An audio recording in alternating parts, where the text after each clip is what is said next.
We're back in the kitchen with our spaghetti squash. Spaghetti squash is one of our favorite winter squashes. Today we're going to make it with sausage and apple cider gravy.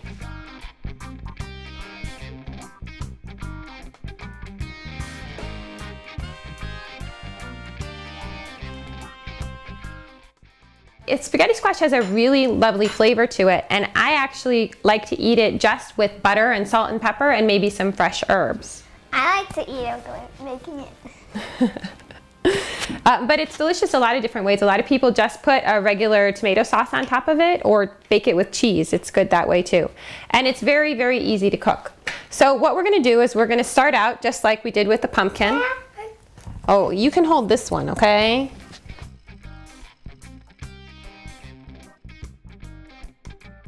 All right, we're going to start out by cutting it in half, and then we're going to clean out the seeds.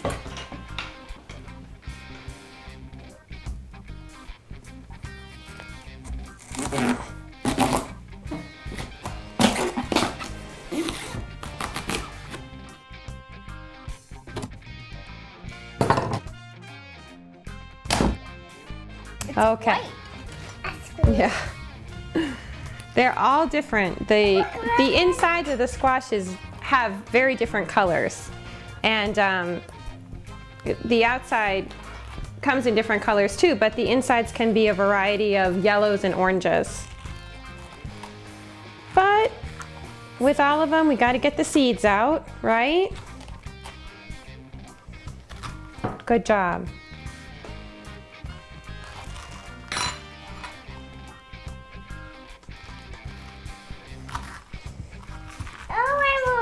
Oh, you're doing a good job.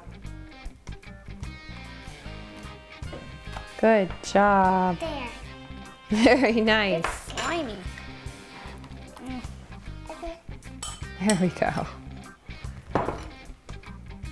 Mommy, do you think squash seeds are as good as pumpkin seeds? Like some people eat.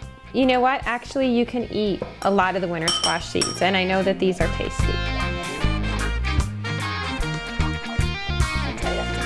Yeah.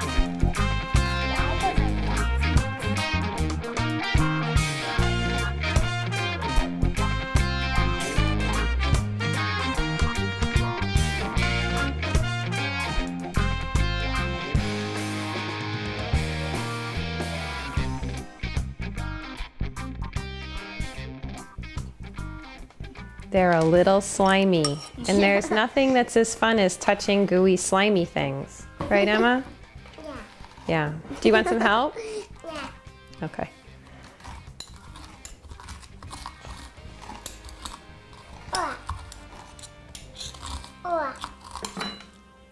There we go. Seeds. Here's some seeds. Ooh. Spaghetti squash is a stealth vegetable, and I don't usually like to do stealth vegetables because I'm all about kids learning to be adventurous and try new things. But the fun thing about spaghetti squash is that just automatically when you bake it in the oven, it turns into long strings just like spaghetti. And a lot of kids really just, they can't even tell it's squash. They think of it as spaghetti. So it's really kind of a fun vegetable in disguise. All right, I think that's enough. Can you just take the seeds out now? There's just a couple seeds. That part can stay. Here, look. Take the seeds out, and we're going to be done. Okay, so now we're going to take our cleaned out squash. It doesn't have to be perfect. And we're going to put it face down on a baking sheet. That's simple, nothing on it. And bake it at 350 for about an hour. So we baked the squash for about an hour. The way you can tell when it's done is a butter knife will slide right into the squash. You don't want to use a sharp knife because it might not be done enough yet. But that will tell you that it's done enough that you'll be able to separate it into strands. You want to get some squash? Yeah, it smells so good. Okay, we're going to look at it right now. But it's really too hot to peel it yet. See, it's steaming. I want to peel it. I want to cut it on the table. Can I? Well, we're not going to cut it right now. Here's what we're going to do. We're going to make the sausage and cider gravy, and then we're going to eat it. No, I don't think you need to climb on the table.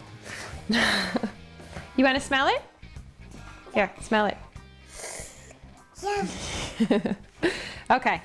And so now, while it cools down enough to handle, we're going to make the sausage and apple cider gravy.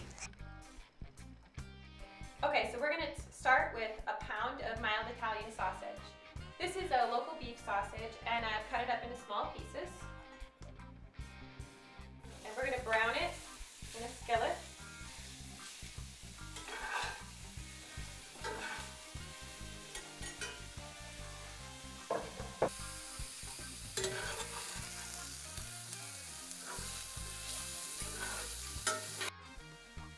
Okay, so we brown the sausage over medium heat, and we're going to add to it a medium onion that we've chopped up.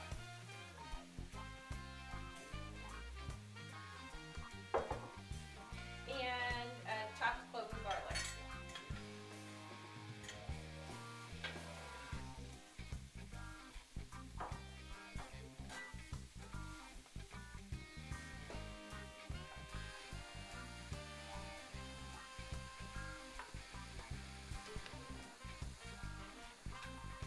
You want to cook the onions and garlic until the onions are clear. Now it's important to start with your pan on a higher heat so that the sausage gets really nicely browned, but then lower it when you cook the onions. Everybody's stove is different, so I start with like a medium high and then go down to a medium low.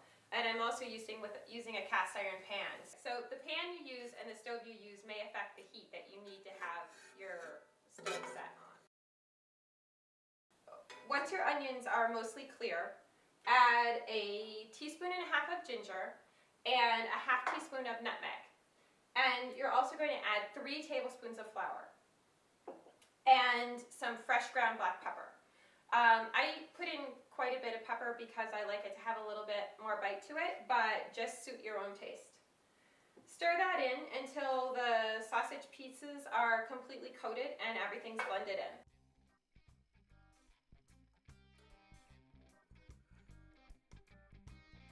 So now to make our gravy, we're going to add a cup of apple cider to the pan.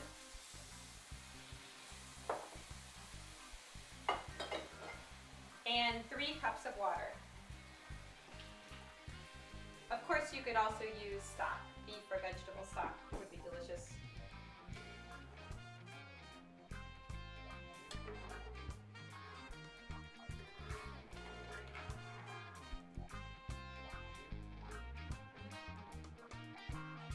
Now we're just going to cook it, stirring occasionally until it's thickened and bubbly.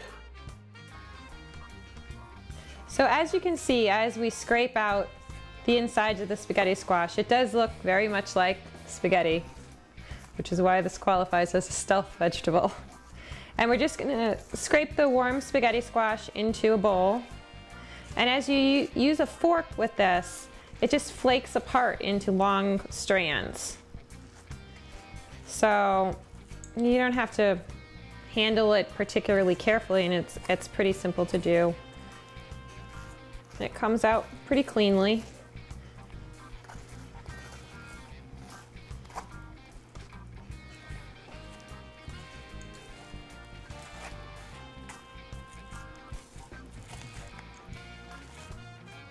Now, if you don't bake your spaghetti squash enough, you won't be able to get it to separate into strands. So that's why it's very important to do the knife test.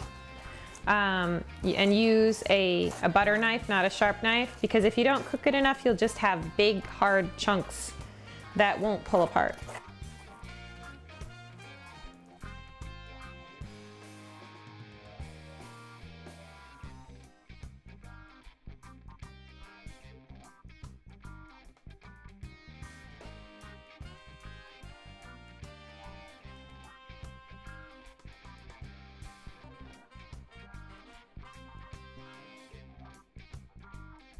So now we're ready to try our spaghetti squash with